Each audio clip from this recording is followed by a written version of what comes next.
Lucky Land Casino, asking people, what's the weirdest place you've gotten lucky? Lucky? In line at the deli, I guess? Aha, in my dentist's office. More than once, actually. Do I have to say? Yes, you do. In the car before my kids' PTA meeting. Really? Yes. Excuse me, what's the weirdest place you've gotten lucky? I never win and tell. Well, there you have it. You can get lucky anywhere, playing at LuckyLandSlots.com. Play for free right now. Are you feeling lucky? No purchase necessary. Void where prohibited by law. 18 plus. Terms and conditions apply. See website for details. Hello there. Welcome. It is Friday. It is Eric Erickson. I'm delighted to have you with me. The phone number, if you want to be on the program, 877-97-ERIC, 877-973-7425. I actually want to begin this hour with a phone call because there's some data, and I just think so. What happens when you call the show, if y'all have never called, is you talk to my call screener. You got to convince him that you're worthwhile putting on, and you're not going to slur your words or say things you shouldn't. And then he puts in who you are and the general topic of what you're calling about. And because I was going to get here, I am going to go talk to Gary right now. Gary, welcome to the program. How are you? Hey, Eric. Nice talking to you again, bud. Yeah, you too. Yeah, listen, the other day we were talking about how expensive diapers were for families and things. Mm-hmm. Well, I'm a part-time stock boy at Publix, and one of my aisles are the baby aisles. Mm-hmm. You remember the old show Supermarket Sweep? Vaguely, yeah. Yeah, where they used to have to go through the store and get the most expensive stuff, Right, yeah. and they would add it up. Well, I used to think like tenderloins and stuff were the way to go. We have baby food, the formulas, for a can is like $50 or $60 a can. Wow. So it is crazy. Diapers start at like $25 to $30 a box, and the formulas are just wildly priced. You know, so I can't. My oldest son just had a baby. She's like 5 months old, and it's crazy the prices for when we were younger. You know. Yeah, okay, so important question here. Is this your first grandchild? Second. All right. So you're already into the spoiling business. Okay, then never mind. Oh, absolutely. Yeah, with Christmas coming up. Yes, good for you. Drop the kids off. Do you know, so we dropped my son off when he was potty training with my mother-in-law, and she came up with the ingenious idea that got him potty training. She just let him go outside to pee every time he wanted to pee. And the problem was that he came home and he would want to run outside and into the side yard to pee. But by God, it got him out of his diaper as quick as possible. That's so funny that you say that, because my oldest one is 3.5, my grandson, and he goes out in the pee in the backyard on the trees also. It works. It works. It works. Oh, boy. Listen, thank you, Gary. And I appreciate the intel there on the prices. And this gets to exactly what I want to talk about. Gallup has this data. Inflation is causing hardship for 45% of U.S. households. At the peak of holiday shopping, as winter temperatures are driving up heating costs, 45% of American households report recent price increases are causing a degree of financial hardship. 10% describe it as severe hardship affecting their standard of living, while another 35% say the hardship is moderate. Lower income, less educated Americans are the most affected. Now, why is this? This is important. Inflation is up by about 6%. Incomes are up at the median, not the average, but the median is 2.5%. So if your inflation is 6% and your median income increase is only 2.5%, you're still getting hit with more than 3% inflation, with a more than 3% decrease in your ability to live. Now, let's take this, particularly, this week as they argue over Dobbs and the reversal of Roe. Think about the new moms out there. Now, to Gary's point as well, I don't talk about this one very much on radio, but my wife, right after we got married, had to have what was called a prophylactic mastectomy. They did a mastectomy of my wife, bilateral both, mastectomy, because of her family history, an absurdly high history of breast cancer in her family. I mean, we were playing with time if we didn't go on and do that. So we did. But as a result, we had to use formula for both of our kids. It was expensive then. Similac, that's some expensive stuff. It's really expensive. And my gosh, did it stink, by the way. Just as an aside, those of you who breastfeed your children, the formula, I'm about to gag on radio just thinking about the smell. Oh, my gosh, it is some nasty stuff. And, okay, I gotta change subject here. I'm going to be sick on air. It really does stink. But it's expensive, and diapers are expensive. And when the kid hits the grocery, for those of you who either it's been so long that you don't remember it or you don't have kids, babies hit a growth spurt. And it's like this overnight thing where one day that diaper can hold everything that comes out of the kid. And the next day you go in there and it is a just disgusting mess. Like you got stuff coming out of every seam of the diaper. And by the way, notice I'm not as sick thinking about that as I am the smell of Similac. It's awful stuff. But I mean, and so you've got all of these diapers. Like we would have all of these diapers. And then just one day, I'm not kidding y'all, it was like overnight. We suddenly needed larger diapers. What do you do with the diapers? Well, you give them to friends, or you give them to a diaper. There are lots of nonprofits that will distribute diapers, and you can give them. Thank goodness, because we felt horrible throwing away diapers because they're so expensive. And we had the friends. Well, we use the cloth diapers. You should use the cloth diapers. Hell no. Excuse my language. Absolutely not. There is no way on God's good earth I am using a cloth diaper. I am sorry, Elmer Gantry. This is called the 21st century. Welcome to it. There's this thing called a disposable diaper that has little chemicals inside that soak up all the pee, and you get little crystals until your kid that night suddenly has the growth spurt, and the next day it explodes, and you've got these little pee crystals all over. Oh, it's horrible. It's horrible. Y'all should all have children. It's a wonderful experience. It really is. But nonetheless, here's the point. I digress. It's getting really expensive. And if you're thinking of places to give or things to do, like I told y'all the other day, I've got a friend of mine, and she was telling me she and her husband, without fail, every single week when they go to the grocery store, they buy diapers. And they donate them. They don't have all their kids are grown up and out of the house.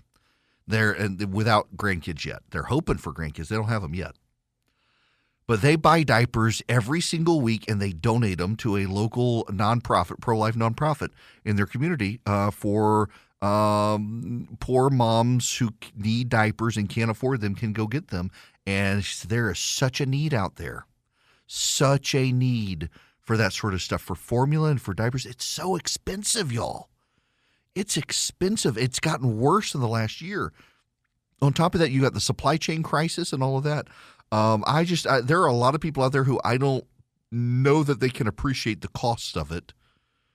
And I'm telling you, the costs are real. And when we were, I don't mind telling y'all, this is oversharing, I realize it. When we had our first child, I was 5 years into working at a law firm, and I was not making $50,000. And for a lot of people, I realize that sounds like a lot, but our student loans at the time were more than our mortgage. And then we had a child, and we couldn't do breastfeeding because of Christy's mastectomy. We had the medical bills from that as well. And then we had to buy formula and diapers. And the Erickson household is one of those households very much too proud to ask for help. And I mean, it was a burden, and thankfully God was very good, and I got a better job that paid a whole lot more, but my wife was working and I was working, and I mean, we were barely making, there was a long time where we were really barely making ends meet, and it was actually saved us money to buy a house because the rental prices were so much more. But then, of course, you have the joys of homeownership and all of that. But in any event, it's expensive out there. And with the inflation hitting right now, poor people are deeply affected by it. Particularly poor families are very affected by it. All right, back to the phones we go. Ronnie, I want to go to you next. Welcome to the program. Hey, Eric. I'm glad you got the time slot. I don't get a chance to listen that much, but thank you to have intelligent discussion. So I've always been Republican, and the last couple of times I grew up near New York, and Trump was like a punchline. Everybody was aware of the guy, but he wasn't serious. He was just some. Wait, okay, flaunting hang bitch. on, Ronnie. Stop. A guy with your accent grew up near New York City. You're kidding me. I love it. I could tell you were from up north with your accent. Not to pick on you, but listen, you could tell I'm from the South. I could tell you grew up near New York. Oh, I moved north to get to Atlanta. Really? Yeah, from Florida. Oh, from Florida. But Okay. I am from up there. Anyway, so the guy was never taken seriously. So all of a sudden now he's president. Now, I've always been a Republican. I grew up when communities were pretty tight. Information flow in America was fairly consistent and universal. There was some differing things, but news almost looked like news for most of my life. And now that's completely separated into the group. Whoever group you follow, that's what you listen to. You don't listen to the other side. Mm-hmm. So my worry is Trump is probably going to be the next president. I mean, Obama's going to make it maybe through this term. Kamala's not going to get any more popular than she isn't already. There's no one in their bench, Yeah. and there's no one in our bench. And by the way, I'm petrified. Ronnie, you just said Obama instead of Biden. But yeah, I got what you meant. All right, so thanks. And the thing is, it's like I've been watching all this dismantling going on in governments and Republican statesmen who have been turning their cheek, the other way. And well, yeah, I really do like Trump after all. Of course, it's good for me politically, and it's to the point now where I have very little faith. And I've been looking at other countries.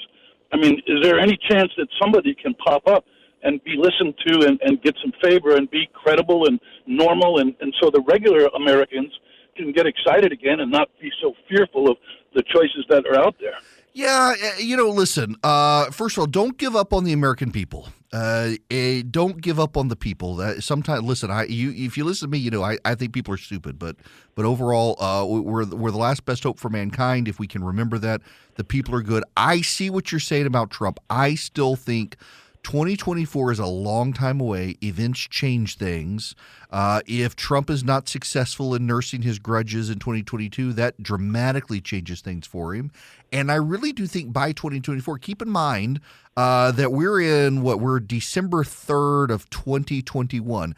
At the beginning of this year, 90% of Republicans said they wanted Donald Trump to run for re-election in 2024. By March, it was down to 80%. By June, it was down to 70%. And as of last month, in several different polls, the average is only 60% of Republicans wanting to run again. So that number's going down as we get further and further away from that election. And people are starting to look. Whether you've got a DeSantis or a Haley or a Hawley or a Cruz or a Cotton or a Ducey, or someone will stand up. Part of this as well is keep in mind that Donald Trump, by the time he seeks to run for office again, if he does, will be the age Joe Biden is now. Is that not just crazy, by the way, that Donald Trump was the youngest man? He was the younger man in the race. And in fact, among Elizabeth Warren, Bernie Sanders, and Joe Biden, Donald Trump was still younger than all of them. That's how geriatric the Democratic Party has become. Well, listen, I get this, Ronnie, from a number of people. I've got a friend of mine who is looking at property in Costa Rica, and another buddy of mine is infatuated with, well, he was infatuated with moving to Australia until the COVID cracked down and he saw what authoritarians they'd become. Don't give up on the United States of America. Don't bet against the United States of America. We're going through a political realignment in the country. We, in our lifetimes, have never seen that. The last major political realignment in this country was the early 1900s. It tends to happen in this country towards the beginning of a century. In the first quarter of a century, this country's history, in the 1800s, in the 1900s, in the 2000s, we've had political realignments. And that's what's going on right now. And so for a lot of people, what they thought was up is now down. What they thought was left is now right. What they thought was right was now left. You've got conservatives out there now advocating for unionism, and you've got progressives out there advocating against unionism right now. You actually got a lot of socialists out there advocating for it with the conservatives. None of it makes any sense to people right now. It's a crazy time. So ground yourself in your principles and what you know to be true. Don't give up on the people. Don't fret about the future. You and I cannot control the future. Events change things. We're not even to the midterms yet. So I think it's too soon to start fretting about 2024. I talk about it, I realize. You kind of got to talk about it, particularly on the Democratic side. There's a lot of news out there, particularly among who would the Democrats go with instead of Biden, because everyone knows, despite what he says, he's not running again. But events change things. Hold fast to your principles. What you know is true.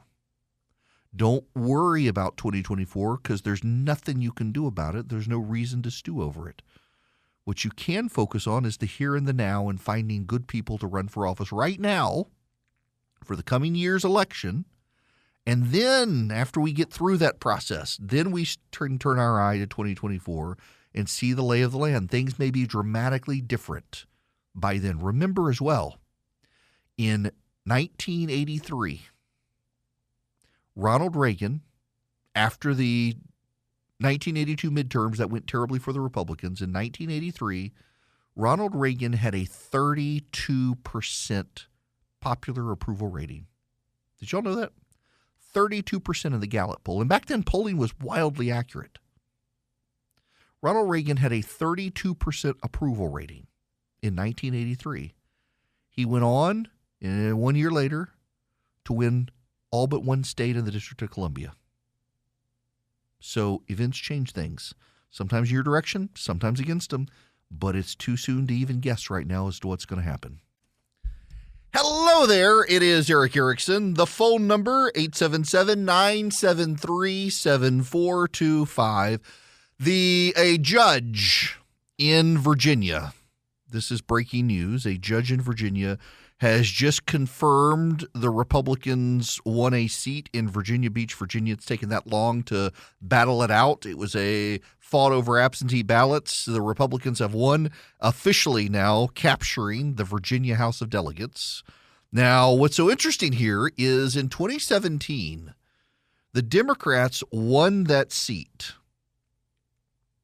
and took the House of Delegates, and immediately presumed, because of Northern Virginia, that they would never lose again. What do I always tell you? Shh. Events change things.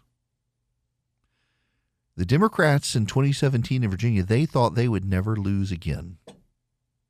So you know what they did? Presuming they would never lose again, that it would be theirs in perpetuity, that it would become like California, they changed the rules of the House of Delegates. So the Republicans all had to park a half mile down the street from the state capitol. Couldn't park anywhere near. It would be reserved for the majority and their staff. And the Republicans would only be allowed to have 2 people on the floor of the House of Delegates to assist them, while the majority could have an unlimited number. The Republicans in the Virginia House of Delegates, they're going to pretty much just adopt the rules the Democrats themselves wrote in 2017. Events change things. There's nothing permanent in politics. Even in California, you will one day see Republicans come back. It will take time. The Republican Party in California is filled with a bunch of cranks. But that party will come back one day because there's nothing permanent in politics. There never is. And for any party to get it in its head that it is going to be a permanent political majority, that is the moment that that party begins to lose. They begin to take actions that have consequences, and then Murphy's Law plays out and all hell breaks loose. That is the story of American politics from time immemorial. There's no permanence in American politics. Just ask Karl Rove how his permanent Republican majority worked out in 2002. Ask Barack Obama how his permanent Democratic majority worked out in 2009. The Democrats are the ones who chiefly believe that demography is destiny, and they're getting abused by it. Welcome back. It is Eric Erickson here. The phone number is 877-973-7425. Red, I'm going to go to you next. Welcome to the program. Hey, Eric. I'm just tuning in, and I'm sorry to go a little off topic, but That's I've got right. a question, and I was hoping you could help me understand. But with this proposed unrealized gains on your 401k, How is that any different than the mark-to-market accounting that Enron was doing, and why can they do something like that now? Okay, so you should know that they have had to take it out of the legislation. They proposed it, but they've stripped it out now because of that exact thing. The accounting rules did not work in the Congressional Budget Office, and then Joe Manchin and Kristen Sinema both said absolutely not. And the moderates in the House Democratic caucus also said no way, in large part because of what you're saying, it's an accounting gimmick. And there was no process by which to then refund money to the people who had to pay the unrealized gains if they then sold the stock at a lesser amount. All of it was a gimmick to begin with, a way to tax millionaires and billionaires and foster class resentment. But unfortunately, as you know, Red, our government is becoming very much like an Enron or an MCI. I mean, so much of what they're doing accounting-wise makes no sense whatsoever. In fact, there's a story out today that we can expect any day now we're going to start defaulting on our debt again because they won't raise the debt ceiling. And the Republicans and Democrats trying to come up with a compromise on that. I personally think that instead of raising the debt limit, let's just cut spending. But they're not going to do that either. It's frustrating. By the way, this reminds me, I made a talk about this earlier in a short segment, and so I'm not going to spend a ton of time on this, but I do want y'all to know. So I had a charitable event last night. I was being charitable, letting people drink from my bourbon collection and to fight childhood cancer. They all ponied up a good bit of money. They got to come hang out with me and answer questions. And one of the questions I was asked is on radio, how do I pick advertisers? Well, first of all, advertisers, they pick me. But, I tell advertisers no. And so they were asking about what advertisers won't I do. Believe it or not, I've been asked to do like ED advertisements. There's no way I would ever do that. Hi, guys. I take a little blue pill. No, there's no way. Nope. Not ever going to do that on radio. I can't believe people do. But also, like supplements, you won't hear me talk about a supplement unless there are vitamins and supplements that I take, but they're not advertisers. And I'm not going to tell you that I take a supplement or some sort of vitamin or wonder drug if I'm not actually taking it. And then the other one is gold. On conservative talk radio in particular, you hear a lot about gold investments. I don't invest. Now, there may come a time when I do invest in gold, and I'll tell y'all, and I won't mind an ad. And I don't mind gold advertisements on my show. I just don't want to be the endorser because it's not an investment for me. I actually don't think that gold in my position or the position of most people really does a lot. But you hear a lot about gold in conservative radio in large part because conservatives, all of their advertising research shows, tend to be self-invested. Conservatives, more so than liberals and progressives, tend to like to manage their own retirement funds. And gold advertisers offer them a lucrative option. And, in your IRAs, you don't have to invest in stocks and bonds in your IRA. You can invest in rental property in your IRA. You got to do it in a particular way through an LLC. It's got to be set up in a certain way. You can't stay in the rental property ever. But you can do novel schemes in your retirement planning. And, I'm actually working with some folks now to, if I ever get into bigger syndicated radio and my income starts growing, to be mindful and proactive in planning. Well, one of the things with conservative advertising is gold. You hear the gold ads a lot. And some gold companies try to induce people to put it into their IRAs. So you need to listen to this. This is a tax court case, Andrew McNulty versus Commissioner. The case is now out. This is the Wall Street Journal. Owners of individual retirement accounts with assets invested in gold and silver coins cannot store them in a safe at their home. This is according to the new case, Andrew McNulty versus Commissioner. Mr. McNulty and his wife will have to pay taxes of nearly $270,000 on $730,000 of IRA assets and penalties in excess of $50,000. Now, why? Let me just read you from this. The court ruling disallows a scheme heavily promoted when radio and internet ads touted the benefits of using IRA assets to buy gold and silver coins and then storing them at home or in a safe deposit box. Promoters based pitches on a perceived ambiguity in the law. In truth, there really was no ambiguity, and there were warnings from the IRS and legal specialists. Essentially, you can buy gold and silver coins for your IRA, but they must be deposited somewhere where you do not control them. And in this case, the McNultys had a safe deposit box that only they had access to. And so they were going in and out and, in fact, then stored some at home. And in so storing their gold coins, instead of leaving their gold coins with a trustee where they didn't have direct access, the IRS ruled that it was a prohibited transaction. So, for example, let's say you do some novel investments in your IRA and they include vacation property. So you use your funds, you invest in rental property like a beach house in Hilton Head. But then you use that house for yourself to stay in for vacation.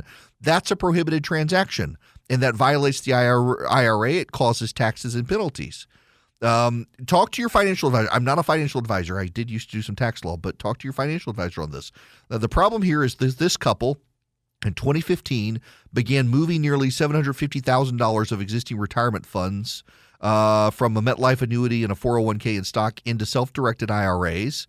Then they had the IRAs purchase shares in limited liability companies that in turn invested $730,000 in a condominium, plus gold and silver American Eagle coins. All of that was legal, by the way. All of that was legal. By using an LLC, the IRA owner doesn't have to use a custodian or ask a custodian to cut a check to play the plumber for repairs to a rental property, et cetera, et cetera, et cetera. But in an IRA audit, Mr. McNulty, a Rhode Island-based plant manager at a sailcloth factory, conceded he engaged in prohibited transactions. What were the transactions? Well, whether the storage of about $411,000 of gold and silver coins in a safe in the house were permitted under law. According to the case, Mrs. McNulty had opened a bank account. And she put everything in an IRA, but then she put them in a safe deposit box and then moved them to the couple's safe in their house. Because she had direct control of them, it was a prohibited transaction, and they got whacked by the IRS. So if you have gold and silver coins as part of your IRA, this is the bottom line here. If you have gold and silver coins as part of your IRA and you have them in your house or in a safe deposit box that only you control, you need to go talk to a financial advisor because you could be in real big trouble with the IRS. Don't call me and ask me. I'm not a financial advisor. But you probably do need to go to. And I say this because I know I don't do these advertisements, but I know they're very common.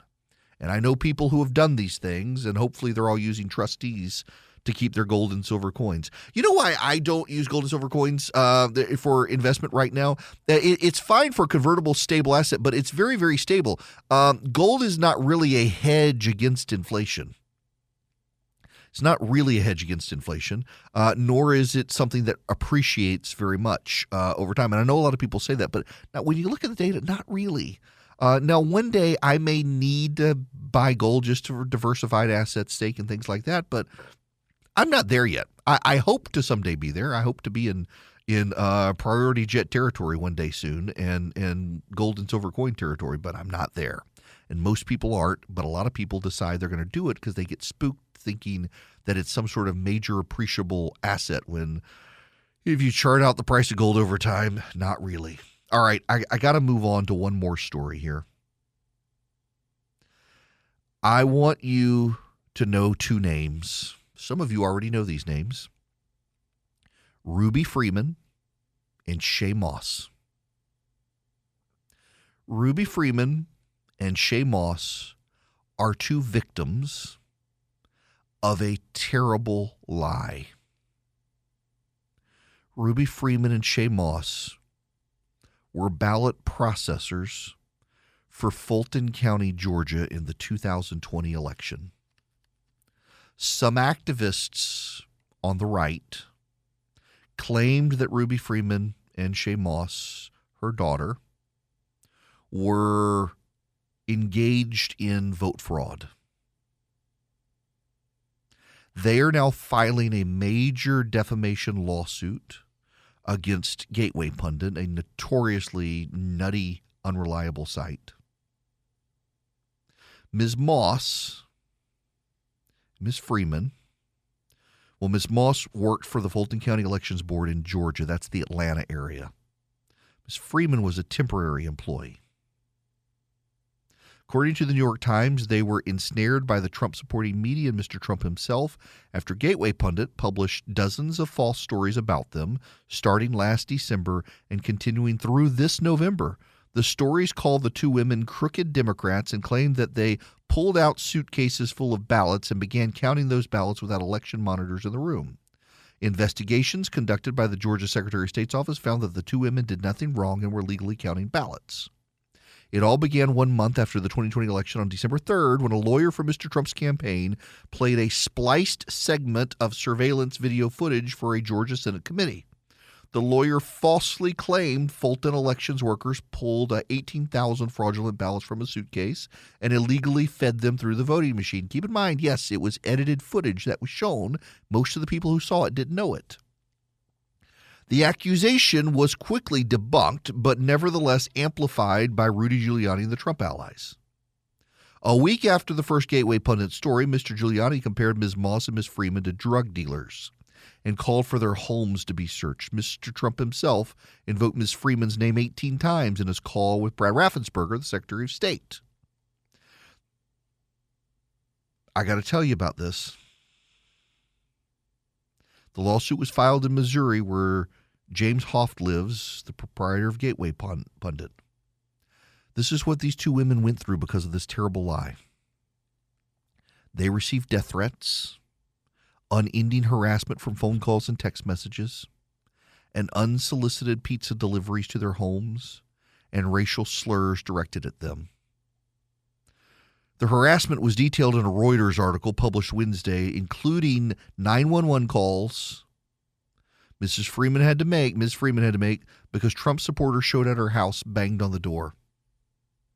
She earns $36,000 a year from Fulton County. Ms. Moss does. Ms. Freeman earned $16 an hour helping process the election. She was forced to shut down an online business that sold fashion accessories because of all the threats. She had to vacate her house. A crowd surrounded Ms. Freeman's home in Cobb County, Georgia, some on foot, some in vehicles, others equipped with a bullhorn, according to the lawsuit. The FBI encouraged Ms. Freeman to move out of her house. Ms. Moss' cell phone was so busy, her son had to turn the phone's cellular data off to stop unsolicited calls, but he couldn't do that during school hours. And he used the phone as a mobile hotspot to connect to his computer to the internet during virtual school. Her son wound up failing his classes. He couldn't get through on the virtual school because the phone kept getting so many phone calls to harass his mom, all because of a lie. So now they're suing. Good for them. I hope they get every penny and then some that they're seeking. No one should be treated like that. And the conspiracy theorists are not going to stop until they're forced to pony up. It was shameful, shameful, shameful conduct. Whether you believe the election was stolen or not, these two women had nothing to do with it. They are victims here. And good for them for taking action and standing up for themselves. Y'all, the conservative movement itself needs to stand up for itself, shut down the grifters and the hucksters and the fraudsters. One of the companies that's out there that's really helping the conservative movement move forward, helping it build, is Patriot Mobile. They donate a portion of their proceeds, a portion of their profits to the conservative movement, to the good portions of the conservative movement that are advancing the Second Amendment cause, the pro-life cause, veterans and first responder causes, all the good conservative issues conservatives care about, Patriot Mobile stands for. You can use Patriot Mobile as your cell phone provider. They use the same towers the other companies use. Congress allows startup phone companies to do this. What you do is you go to patriotmobile.com/Eric, or you call them. They're 100% U.S.-based customer service, 972-PATRIOT, and you tell them I sent you. And they've got a great service. They're good people. You know, you can go online and you can check their maps. They've got great coverage maps online. You get 5G, you get data, you get voice, you get a reasonable price, you get great discounts if you're an NRA member, a veteran, first responder, large family with multi-lines. Really good company. And they're really great people, and they share your values, and they commit a portion of their profits to the causes you care about. PatriotMobile.com/Eric. It's PatriotMobile.com/ERICK, or again, 972-PATRIOT. This hour of the program brought to you by First Liberty Building and Loan. Wherever you are in the United States, if you're in charge of the finances of a business and you want to grow, reach out to First Liberty. First Liberty Building and Loan, their website, First Liberty GA. First Liberty GA. They are truly great American patriots who want to help your business. If you need six-figure loans and up, big deals for people who want to become a big deal, FirstLibertyGA.com. I have noticed something today. On Wednesday, in the oral arguments for Dobbs versus Jackson's Women's Health, Amy Coney Barrett, the newest justice of the Supreme Court, raised the issue of adoption and was trying to suss out if there is a difference between the burden of parenting and the burden of pregnancy. And there is. There is a difference in that burden. They are not the same thing. One lasts 9 months. The other goes on for a while. It's really expensive when your kid wants a car. But nonetheless, I digress.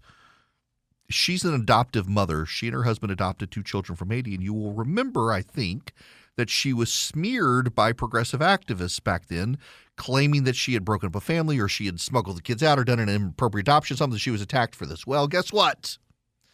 Today, the New York Times is going all anti-adoption. And I told y'all yesterday, this is one of those things, man, I wish I'd bookmarked yesterday. They are running multiple op-eds, including one by a woman who claims that adoption is severely traumatic. And I just can't. What are these kids? I realize not every parent is perfect and every parent makes mistakes. I was trying to tell my child the other night that if you want to be defined by your trauma, you're going to wind up being a broken soul. But you don't have to be defined by your trauma. That's a choice. You can choose to heal. Some people don't want to, and some of these people don't. What's amazing here, though, is how they're rushing out to denounce adoption now that Amy Coney Barrett made that point on Wednesday.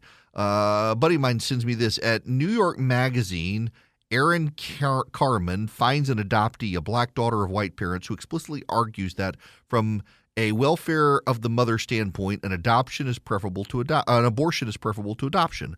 The same adoptee also cites, as a matter of the wrongs of adoption involving different races, a youth that I'm mentoring right now, a black son of white parents. What's wrong with the white parents? Well, the dad's a cop who believed that Derek Chauvin did not murder George Floyd, and he wears Blue Lives Matter stuff.